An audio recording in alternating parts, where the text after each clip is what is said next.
The yoga push-up is a variation on the push-up that gets us a lot of the usual suspects of a regular push-up. So we still get some involvement of the chest, we get some tricep, we get way more work through the shoulder, and we also get to work on good shoulder mechanics, which can be really useful for somebody who either struggles with getting up overhead or maybe has some discomfort doing that.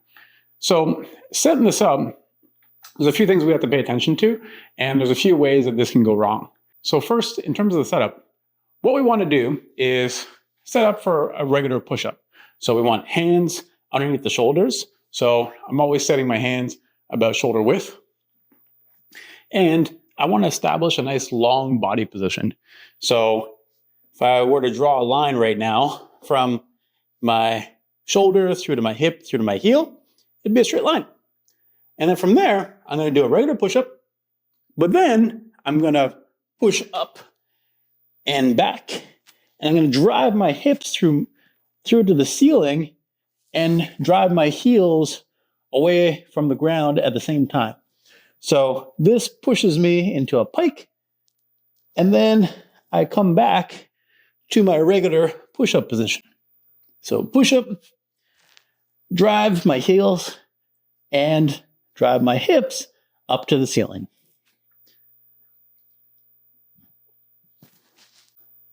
So the most common way that this goes wrong is as we start moving, the fundamentals of the push-up start to fall apart.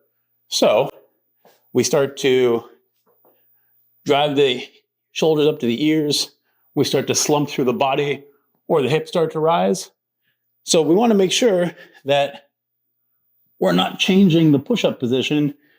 We still want to come back to a strong, long-bodied position for the push-up for every pike. And if you feel that falling apart, always feel free to stop and then reset so that you can get a good position. The other thing that can happen is this might be a little bit uncomfortable on the shoulder. So we need to make sure that throughout the movement, we are actively pushing through the ground and not allowing the shoulder to drive up to the ear when we're getting overhead. So if our shoulders push down at the start, and as we transition into that upward position, we're actively reaching through the ground and pushing it away to get our hands overhead. So every time that you're pushing back, you are actively pushing the ground away rather than just letting the shoulders come up to the ear and tucking the head. All right, hope that helps. Good luck. Bring it.